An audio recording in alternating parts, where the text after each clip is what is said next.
We have a small crowd, but I'm sure a mighty crowd. My name is Kathy Burrows. I'm the Director of Parks and Recreation. I would really encourage everybody to please come up front. We're going to change the format a little bit since we have a small crowd and do more of a little semicircle, let's just chat kind of meeting. So please move it up forward. And at this time, I want to introduce our Mayor, Cynthia Sternquist, and she'll do a quick welcome, and then we're going to get started. Good evening. Thanks for moving up. I just want to take this opportunity to thank you for coming out tonight. It's an exciting time in the city of Temple City, and tonight's kickoff of our Open Space and Master Plan is just one more effort in a line of many to do some wonderful things for our residents and future residents of Temple City. So tonight we're going to engage you in helping us to lay the foundation of what possibly can be our open space and parks down the way. And your input is essential in helping us plan for the future. So without much ado, I'm going to introduce our consultants for the Open Space Parks and Open Space Master Plan. And that is Doug. I'm so used to calling you Doug. Doug, your last name is Grove. And Nile Bott. And I'll let you introduce the gentleman I met tonight. So thanks again. Well, good afternoon, everybody. Good evening, rather. My name is Nile Bott of Pros Consulting. This is RHA. We're here leading the Parks and Open Space Master Plan. We have with us Mr. Chun Chang as well. He, again, has been brought in here especially because of the fact that we understand our community also has a large Chinese-speaking population. And we wanted to also put that out there. If there's anybody who would feel more comfortable speaking or sharing their thoughts or articulating their thoughts in Chinese, we certainly have Chun who is very capable and will be happy to help engage the dialogue as well. With that said, the reason, and that's what Madam Mayor, thank you again for the introduction. Kathy, obviously, we've worked with her for a little bit, but the genesis, the basic start for this plan starts from community input. I live in Indianapolis. Clearly, I don't sound like a native Hoosier. My good friend here, he's coming right now from Orlando. Doug obviously is in California, but we don't live in Temple City. We're in the traditional way the outsiders, and I would hate for somebody to come to my city and tell me what's best for my city. So I don't want to do that in any other place either. We want you to tell us what your vision is, what your unmet needs are, what you would like to see in the next 5 to 10 years with respect to programs, parks, open space, or facilities. And we will find a way to create an action plan, a prioritized plan with the budget figures, with the capital improvement plan, something that's realistic, something that's driven by your input and opinion, and something that keeps in mind future trends and demographics. On that note, I'm going to show you the projections we have run. This was a really important piece for us as we started doing the research for the project. To be honest, I've probably done over 100 master plans all over the country, from Allentown, Pennsylvania to Anchorage, Alaska. There's not a lot I haven't seen, but this has to be probably in the top 5 most diverse communities I have seen, without a doubt. So that with itself brings a lot of different needs, a lot of different programming. From a race and ethnicity standpoint, from an age standpoint, there are lots of changes that are going to happen in the community. So we have developed 5, 10, and 15-year projections that I'm going to show you right now. We'll then go through a list of questions we have. If you have any questions, we'll be happy to answer that. Otherwise, we'll start asking the questions, right? So first of all, this is just looking at the total population. We use what's called ESRI, Environmental Services Research Institute. They use census data from 2010, estimates for 2012 and 2017, and straight line regression from 2022 to 2027. All that really means is, if the rate of growth we saw over the last 10 years, if that will continue for the next 10 and 15 years, this is what our population and our community would look like. So as you can see, we're growing, but we are growing at a very moderate pace. We're expected to be a little over 38,000 people by 2027. From an age standpoint, this is where it gets really interesting. The top bar in purple, clearly the single largest group and growing literally by the day. That is what we call the active adult population. I've said this all along, I refuse to call them seniors because they don't behave like seniors. This is our active adult population over 55, and that's going to be almost 40% of our population in the next 15 years. So essentially, 2 out of every 5 people in Temple City will be over the age of 55. The kinds of programs you need are very different when you're 57 versus when you're 75. So you can't even club all active adults in one big group. We're going to have to look at programs, events, facilities, ADA accessibility, all the things that go with it, focusing with that audience in mind.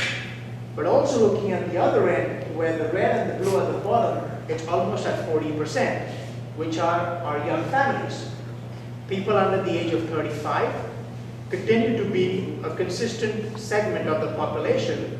And if you go to Live Oak Park, at any time of the day, you're seeing moms with little kids on the swings, in the playgrounds, virtually all day. So we have on one hand a very young population, and we have on the other hand an aging active adult population whose needs we're going to try to balance as an outcome of this plan as well.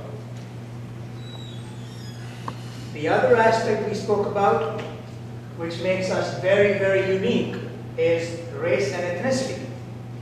If you look at this, the dark blue bar at the very bottom, that's what the census calls the white alone population. It was about almost 50% in 2000. It will be maybe 20% by 2027. So 1 in 5 people will be traditionally what we would call just white alone. Hispanic Latino is not a race as they count in the census, it's an ethnicity. So that's not factored in here. But over 45% of the population, almost 1 in 2 people, will be of Asian descent. That is the single biggest group we're seeing.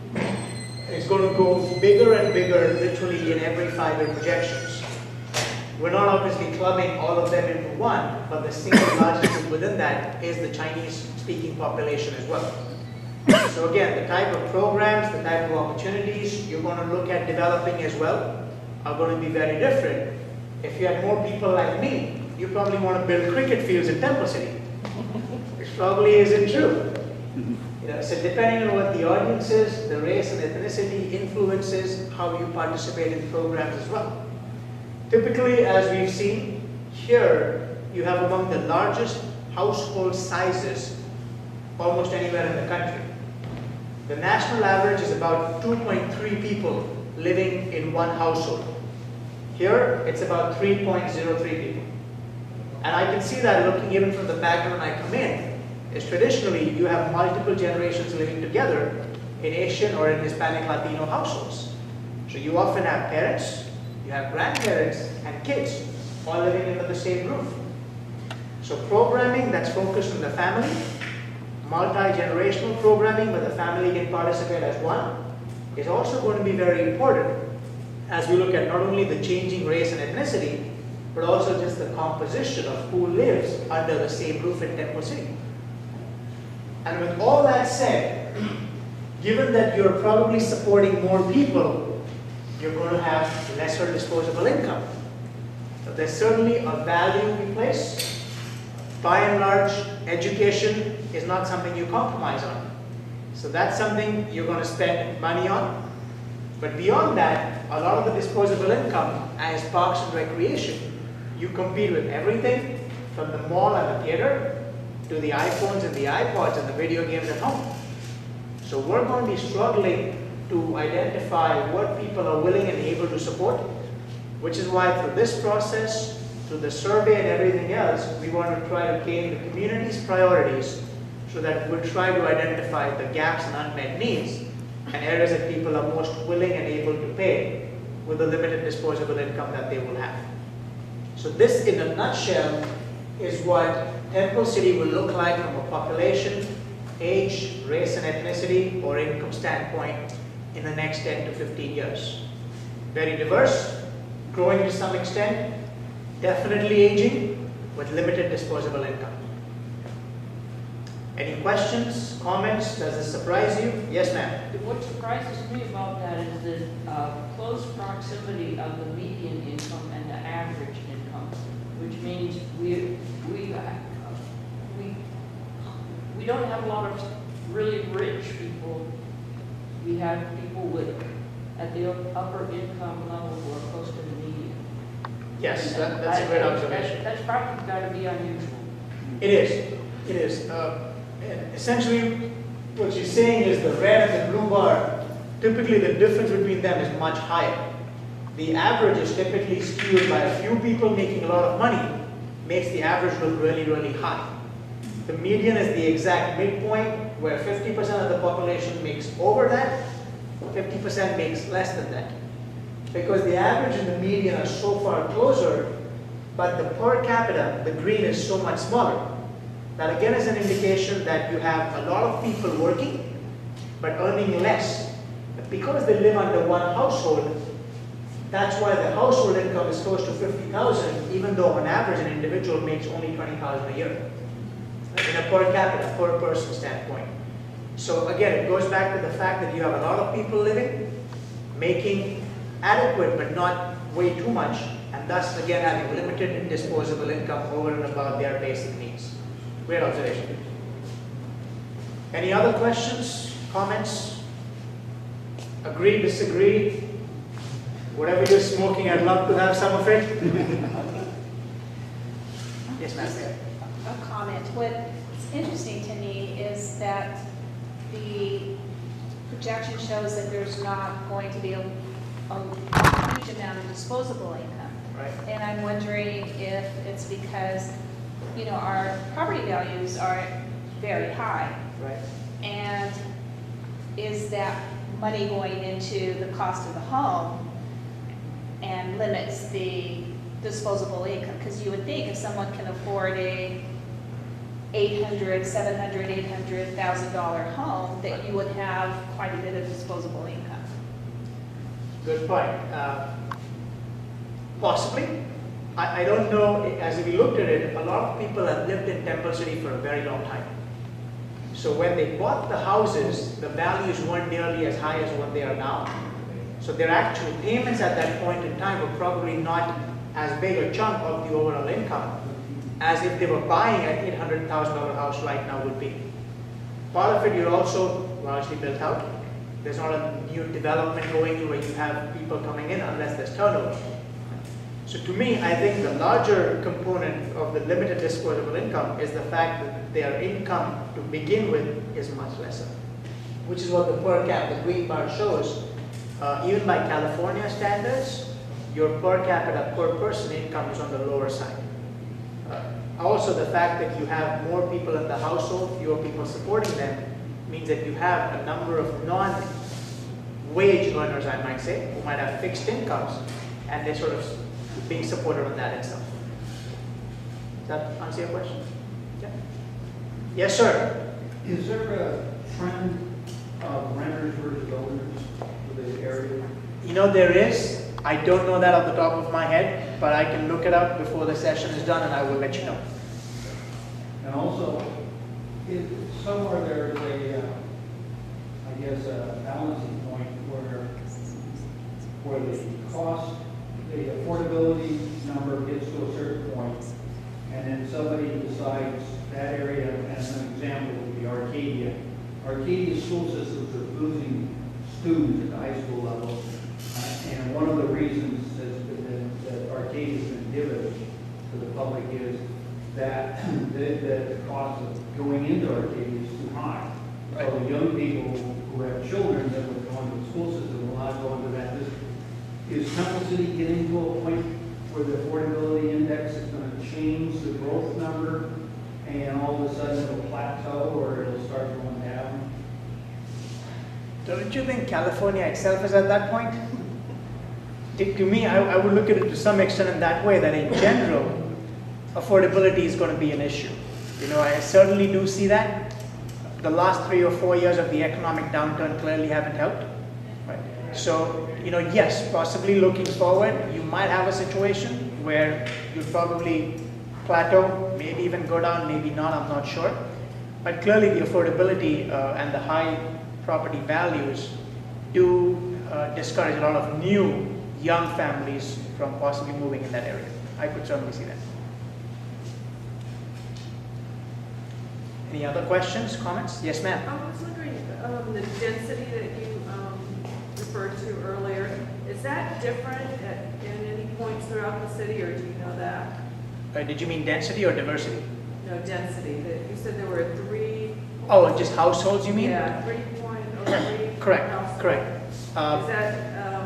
It's citywide. Pretty much That's the citywide number, yeah. I'm sure where you're possibly, again, you know, depending on rental homes or where your apartments was single family homes, those numbers might differ, but that's not the data, that's not the level to which we've been able to splice the data.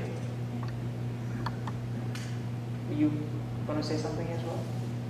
I was going to say that it seems to me that we're, for families, we're one of the best communities around because our schools are as good as the high-priced areas around us, Arcadia, San Marino, and South Pasadena. We have schools that are as attractive as their schools, but we don't have the property expense here is not anywhere near there. Compared to that? Pay to go there.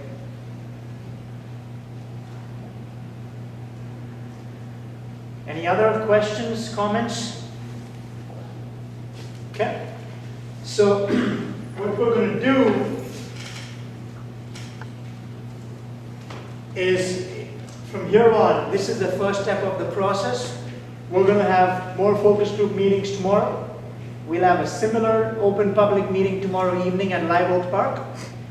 After that is done, we'll essentially tabulate and summarize all the data, all the public input we've gotten, and then combine that to create a statistically valid survey that will be mailed to over 1,500 households within Temple City boundaries.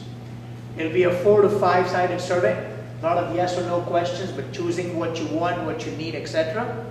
It will be random and anonymous, and it's going to be handled by an independent firm from Kansas City. We'll work with the city staff in creating the survey questions, which will also be driven by what we hear right now. But then nobody gets to see it till the survey is administered, completed, the results are tabulated and brought back. That's when we get it. That ensures, one, that it is statistically reliable. Also, the demographics of the survey respondents and the sample size will mirror that of Temple City. So we're going to try to ensure that it has a fair balance between male and female respondents in terms of the age segments of the respondents itself, and also by race and ethnicity and income levels. So essentially your sample size becomes a microcosm of the Temple City demographics itself. These meetings, the stakeholder and focus groups, are a function of who shows up. All of you have been great to share your time and input, and you're here. But if I were to bring, again, 20 people like me, and I were to tell what my most important thing is, again, you'll think that cricket's the most important thing in Temple City, which isn't true. Which is why we need the statistically reliable survey, because that truly tells you from a representative community-wide response what the biggest needs or unmet needs are, what the vision is, what the values are, and what people are willing and able to support. So once we go through that piece, which will be about 2 months from the time it's mailed out, we will then start looking at the programs. We've started doing the assessment of our park as well. Start evaluating what the unmet needs will be. And in order to fulfill that, what kind of space, land, park, facility, etc. might be needed to help fulfill that. So we're going to be working with a local realtor to try to identify if there are pockets, if there are areas that we can possibly expand into.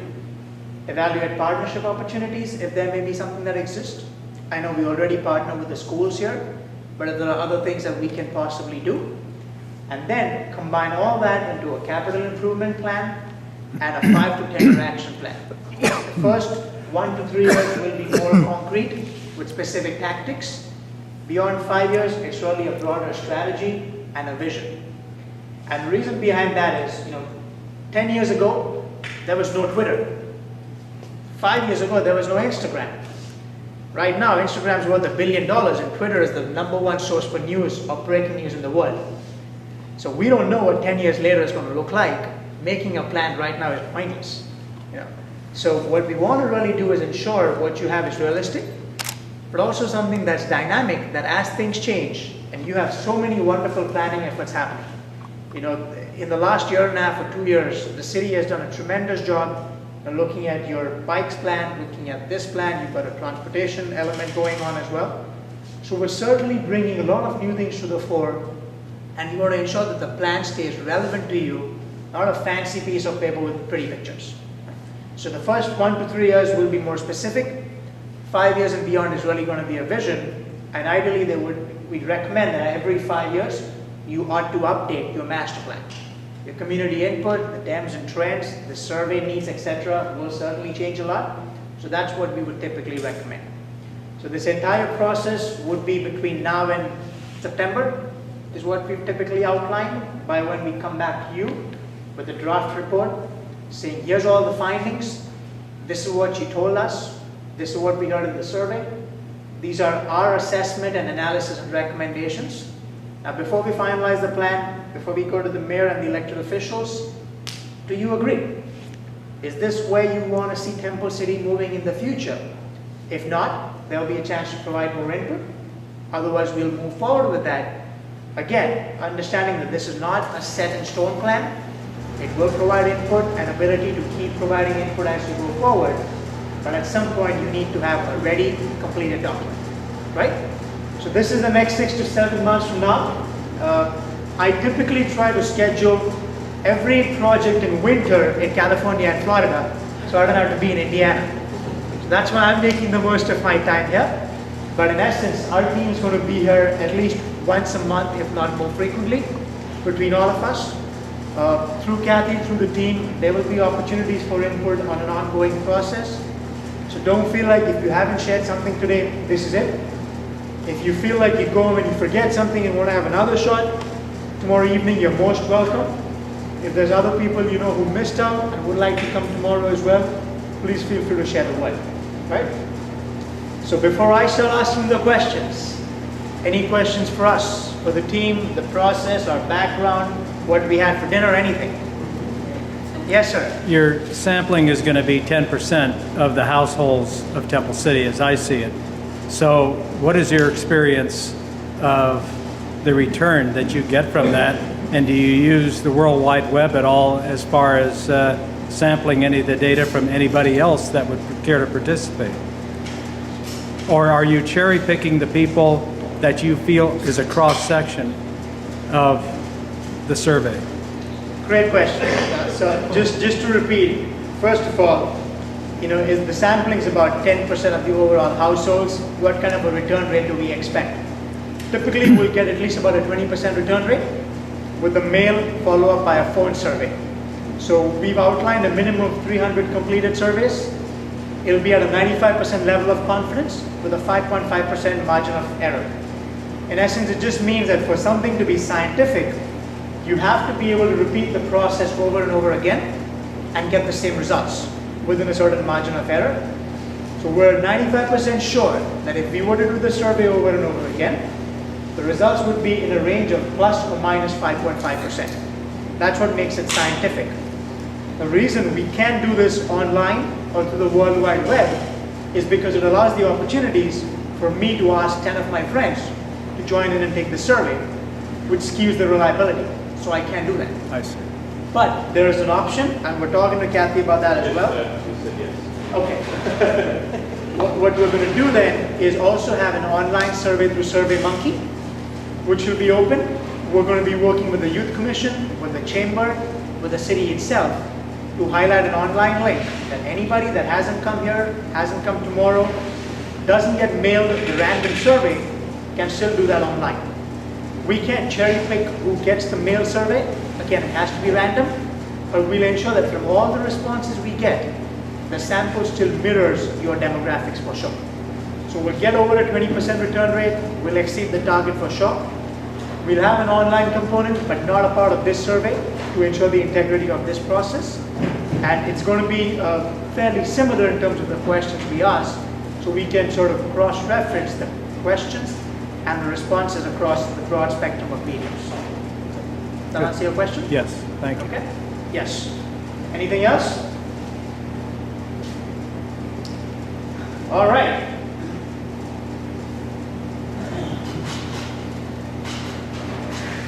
So we just have 3 simple questions.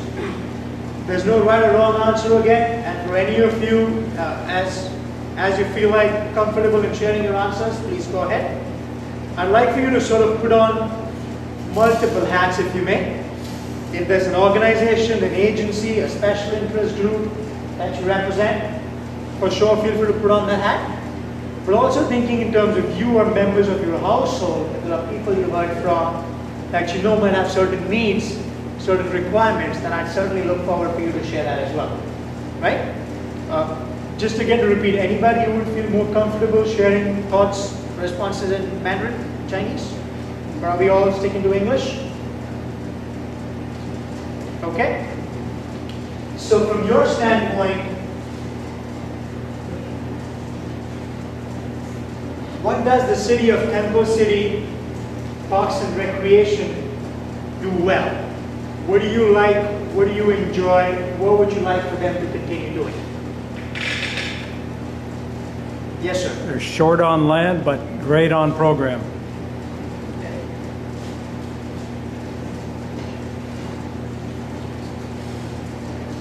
I'm going to put the short and land in the opportunity side. All right. What other strengths? Yes, ma'am. I like the way it can be multi-generational gatherings. Some days I see it at farmers market, the park around the farmers market is a good multi-generational gathering. From the demographics you're projecting, that'll be important. Seniors have a lot of the exercise classes that I don't understand, but with good things. And then there are some kids areas there, so it brings all the age groups together. Okay.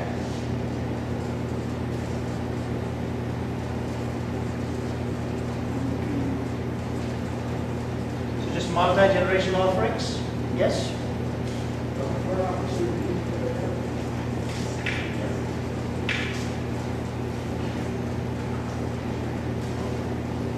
Yes. Okay. So multi-gen opportunities. What else? Yes, sir. Sport program, Sport programs. Any in particular? basketball. Basketball. What do you like about it? Well, my son is playing in the basketball league. Actually, when we first came here, he was playing for some other city. Okay. But for the last 4 years, he's been playing with the Temple City for the last 4 years, and we found it's very enjoyable. And they have like winter league and they have summer league, and we really enjoy that. Okay. So basketball programs and just the opportunity to Yeah, and participate. also the sport at the Black Oak Park that they offer, program like jiu-jitsu. Jiu-jitsu. Yeah, jiu-jitsu and dancing and all that. Basketball, martial arts. Martial Yeah. art, yes. All right. What other strengths? Yes, sir. I think there's a lot of programs for children and Okay. students. Family-based programming.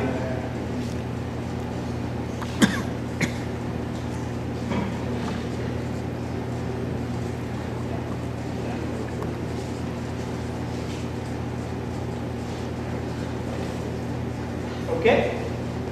What else? Any other strengths? Okay. Opportunities. Were you raising your hand? Oh, I also say the STAR program they have, which is the after-school program. Yeah. That was really helpful. Yeah.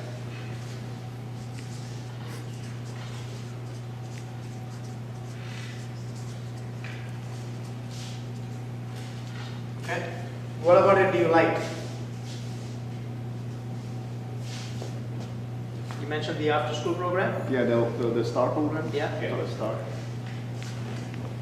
What do you like about it? Oh, it gives the kids the chance to do their homework with help. You know, it's basically like little tutorings Okay. right after school. Okay. You know, because sometimes the kid get out early and then the parent, you know, come home late. Right. So that program allowed them to stay an extra couple more hours for the parent Right. to come pick them up. That was Okay. great. Okay, good. Yeah. Yes, sir. For the strengths for the community, one of them is the low crime rate. Low crime rate, so just safety? There's no gang problems per se. Yeah, weren't we talking about this, Doug, with your sister-in-law? Yeah, my sister-in-law lives in Memoli Avenue for 40 years, 50 years. And basically they leave their back door open all the time. You do, no problem.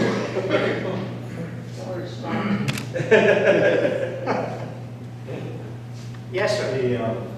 For the most part, the programs are very affordable, and for those who can't afford it, we have scholarship opportunities and things like that. Right. It's a good value for money and accessibility as well.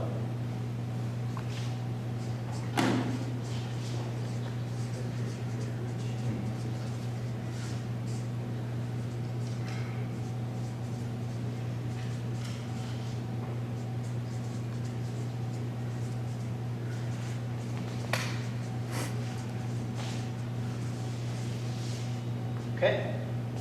Any other strengths? Yes, sir. I think that one of the strengths is that there's a strong city council. Okay. It's working as a team, Okay. and the public perceives them as a single unit moving forward. Okay. He's just saying that because he wants money from us. He's sitting behind it. He's sitting right behind. You kicking him out of the chair. So supportive leadership, is that fair to say? Yeah.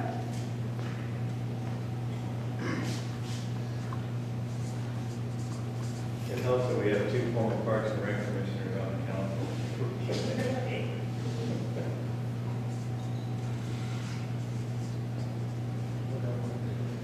Yeah.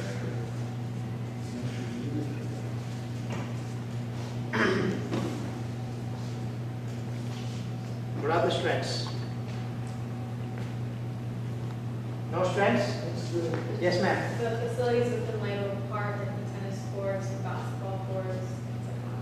What do you like about that? Just that we have them. Some cities don't even have tennis courts, for example. Right. So Okay.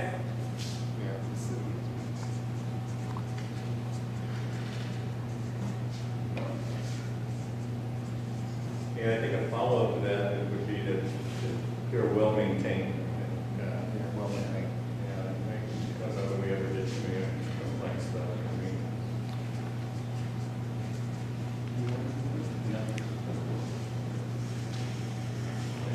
I was wondering how come nobody mentioned that, because I would agree. They definitely look very inviting, certainly get the perception of being safe as well. And again, a lot of different things on offer. That's great. You know, another strength I think would be our staff. We have a very, very dedicated staff, very hardworking staff that, of course, we need those people to run these programs and maintain the parks, do all those things. So I think it's just a strong staff. Yeah, we heard similar things being echoed. We were asking people in the parks, and we met some people during the day, and it was the classic refrain, you know, staff is great, programs and events are great, we don't have enough space. So, you know, fairly similar to what you're telling us right now too. Yeah. Yes, sir. I can also go into the parks that there's an awful lot of volunteers from the Okay. community itself that are helping out with the paid staff that make the visit to the park more pleasant for people.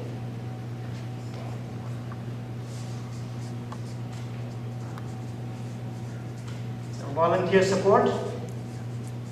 And the city values the volunteers.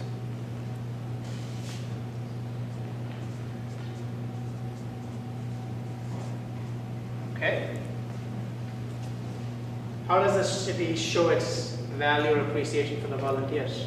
Well, next month, for instance, there's a volunteer appreciation luncheon at the park where they feed us, they give us gifts, and they recognize over 200 volunteers. That's excellent, that's excellent. Good job. All right, what else? What other strengths? So you're talking too much. I'm not going to let you speak anymore. All right. So there's a saying I've heard before, and it stuck with me, and I always like it. It says, no matter how thin you slice the bread, it always has two sides. You've seen one side of it. What's the other side? What is it that the city offers? What is it the city offers that you would like for them to improve, or that they currently don't offer and you'd like for them to do it?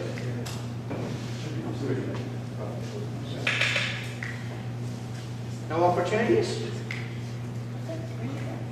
Well, it's a minor thing, but we don't have any place we can walk our dogs other than the sidewalks of our own neighborhoods.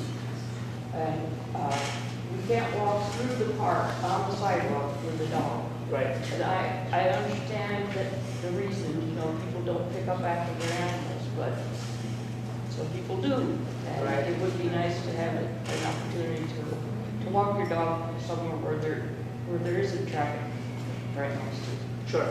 So just to clarify, are you looking for a pet-friendly space or a dog park? I'm not looking for a dog park. I don't take my dogs to a dog park. Okay. Trouble is around the corner in every dog park. People who should know their due. And, but just a place to be with your dog that's not walking down the sidewalk. Joe, give me an example. You mean, in Rose Street, the new, I'm aware of that, yeah. new walkway they have around their park over where the pool is. They do allow dogs on there, and they have stations where you can pull the bags out and pick up. The density, I think, yeah. Yeah, I see that. So that would be good in our city. yeah. We don't really have the space for a dog park. I mean, Yeah. we're talking more space, but we utilize the space better and put a walking track or something like that for dogs. Yeah, that'd be great. Okay. It's a good point. What else? Yes, sir. Probably some type of swimming pools for, Yeah. that would meet the needs of both the students and for seniors, for exercise and for physical fitness, I guess.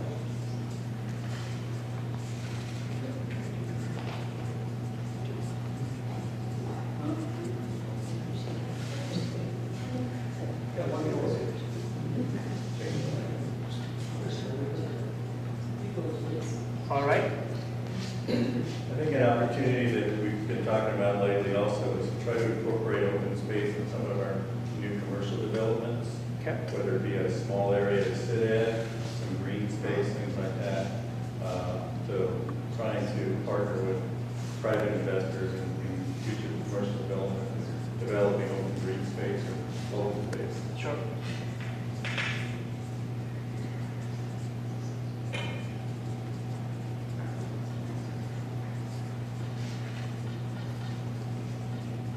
All right.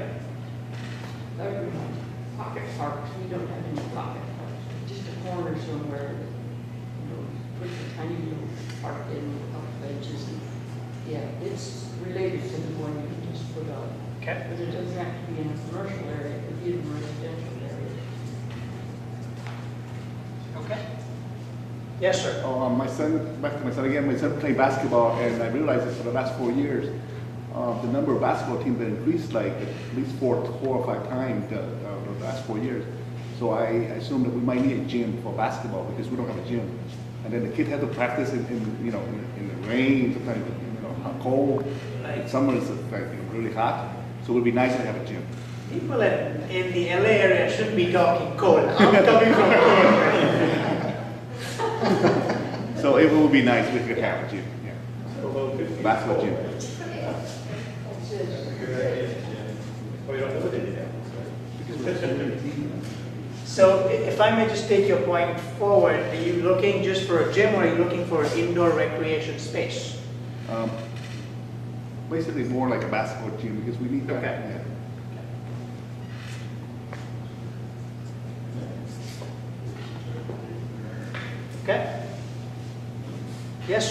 performing arts auditorium / multi-purpose community building.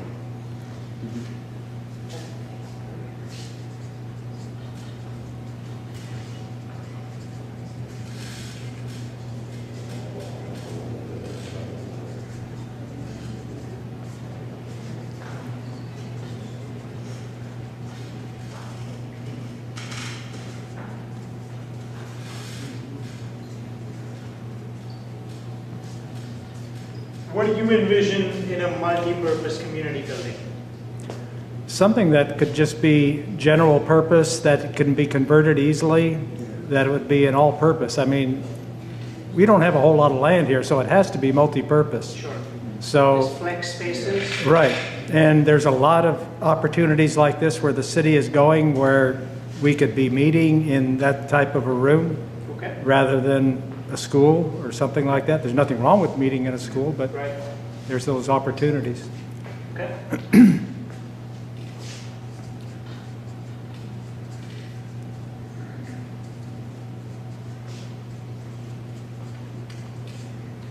Okay. Yeah, Yes, I sir. want to modify what you just said too. Maybe the basketball team, that we can make it to like recreation gym, that you can put like a ping pong table, because we have a lot of population of Asian, and they love to play ping pong. Right. And table tennis, that's like one of the trades. Yeah, yeah, So yeah. like multi-purpose group.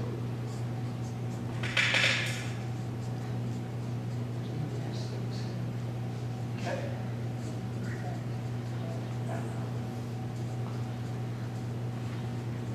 All right. Yes, sir. This is not my personal one, but other people have mentioned that they would like to see a community garden where they go through the community. Okay. Do we have one in the city right now? No. Where's the closest one? We don't have a community garden. Okay. That's what I said. Where's the closest one? Most of the one that I know is probably in Baldwin Park. Do we? Well, that's right. Do we have the ability to reserve a plot there? Sorry? Do our residents have the ability to reserve a plot there? No, I don't think so. We can't, right? Within the city. Okay.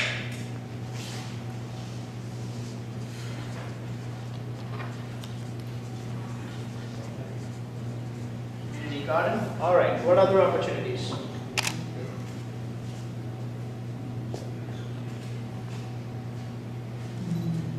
Yes, ma'am. I live by the CVS Pharmacy in the Bank of the West, which is the ex facto skate park, I think, for the city. Kids, yeah, they go from the bank across the street over to CVS. It's really dangerous. He's smiling because he's been there. Are you over there? They need a safe place to skate, not in the street, across the street. 2 years ago, we had, there was a lot of talk about that. We had a lot of people come to our council meetings requesting, but we haven't heard a lot from them. Maybe they got tired of asking for them. They're still there skating. Oh, yeah.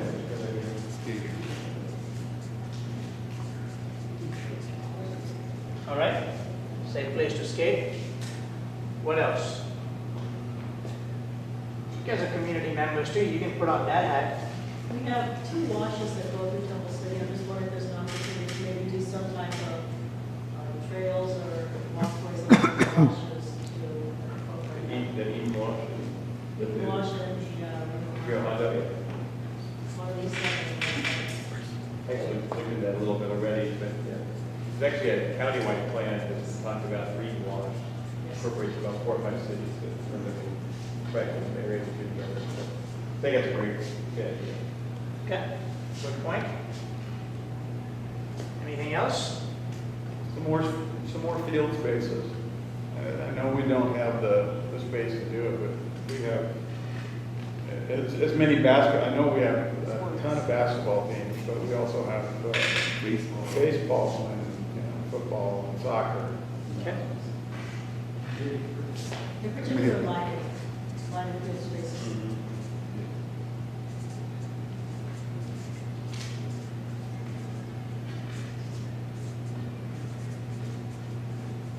You know, it's kind of related to that issue, I think, and that is, I think what I like to see out of this plan is better utilization of what we all Live Oak Park, we know that, and it's a huge field, and it's one of our biggest areas. I think it's underutilized, and I think the layout of it isn't really conducive to a lot of the sporting events and things like we have. Okay. The way the fields are set up, so maybe, you know, redesigning, of course, the space that we already have.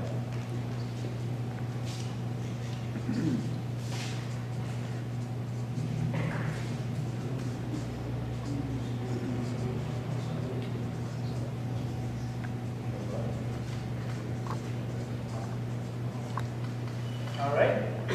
Yes, sir. I live in the neighborhood. I live in the neighborhood right behind the city hall, and on the weekend I see a lot of bicycles. And unfortunately, I don't see that many bicycle lanes in Temple City. And I wish we had more bicycle lanes. Okay. Yeah, we heard about that event.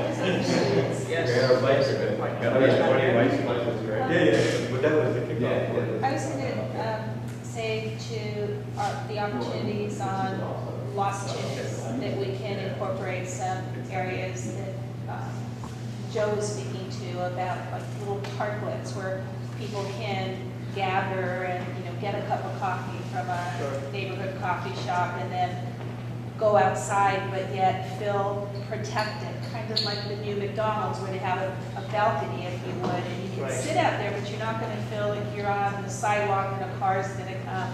Right. So there's opportunities with our downtown to incorporate some green space there. I made a point to Neil, between our meetings today and tonight, we had to go for a half hour, so first thing I thought, let's go to Starbucks. Go to Starbucks, so they always have the seating area, so we need to have those things in the downtown. Let's go sit at the little, whatever park next to the building, and you can have, that generates a business for the stores as well. Especially in the nice weather that we have here. Yeah, exactly. I've been trying to get them to do that. Thank you for rubbing that in. I've been trying to get them to make the old Alpha Beta store, native garden demonstration, native plant garden. It's just a wonderful location for it, and people shopping there and they take their kids to those martial arts places go along there. And you can just sit out there and have your coffee and wait for your kid to finish his lessons. It'd be great to have a park there. Okay. Joe, Identified. Joe, you'll be pleased to know that the design we have, it will incorporate some open space here. Some open space. Well, it can't be all. I don't want to be greedy. It's a little expensive. Yeah. We're getting close to the time, so I'm going to go around the room, and for all of you, I have this final question. If there's one thing that you'd like for us to achieve through the plan, said, you know what, if nothing else, this is my single most important priority, help me achieve this through the plan, what would that one thing be? Just one thing. I would like to see a central place that says California, and that's where native plants. We're all here because we want to be. There are cheaper places to live, easier places to live, and we're all here in California. And I would like our community to look like California.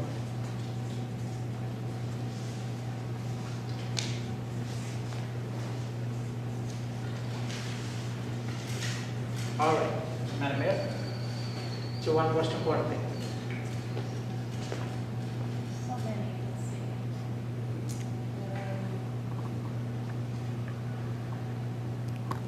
I don't know, come back to me. Okay. I guess it would be for the community to gather in the evenings, gathering place to just, exercise, walk, talk to your neighbors, get out.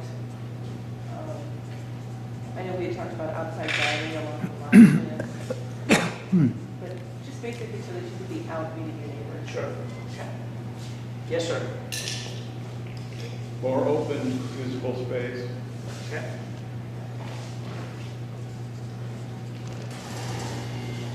Green space. We're losing too much. Yes, ma'am. I would love to see a community Pool, a community pool? Yeah. Okay.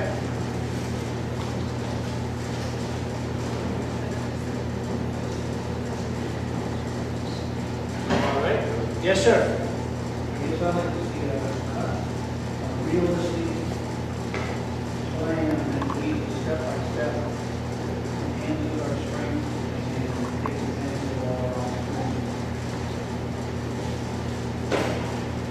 Kind of like a roadmap, shows how to get there.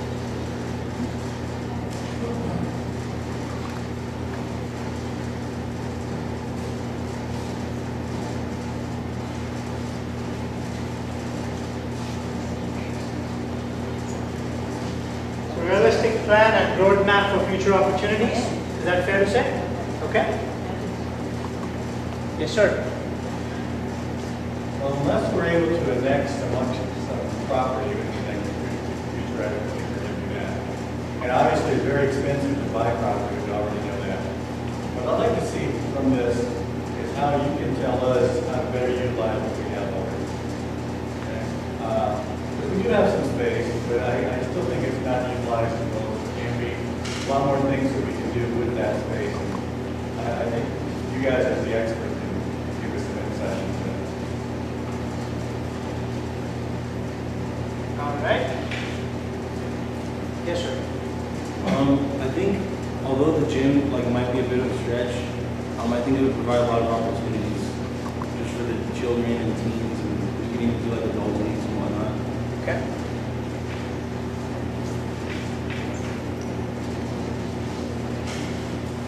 All right. Yes, ma'am. I'd like to see some walking paths. Is it within a park or connecting? Either way. Okay.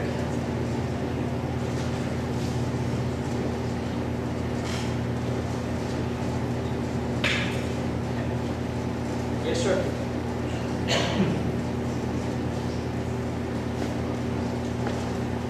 I agree with that. The gym? Okay. Me too. Gym. And, Okay. and the bicycle lane. One thing. Let's go slick that in there. Stick it there. Can't be all I want is everything, right? That was the last half hour. This is the only one. All right. One thing? Basically, with public input, to put a plan together that maximizes our resources and allows us to go after lending competitively.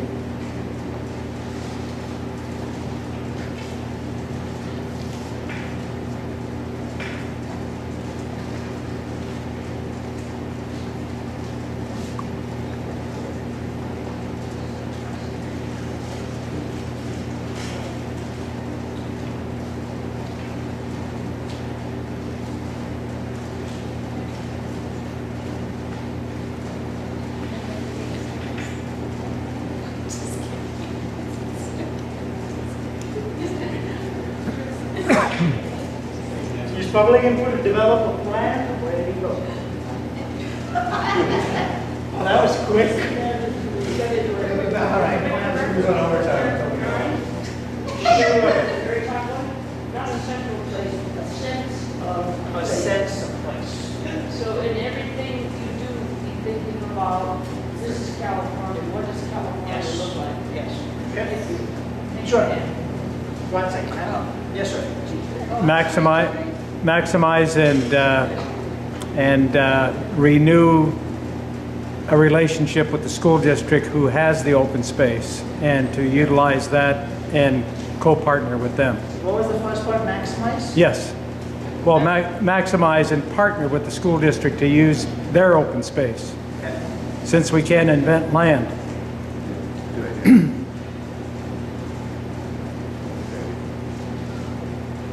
Maybe we can do a gym just like a school. Yeah. That's that one. Yeah.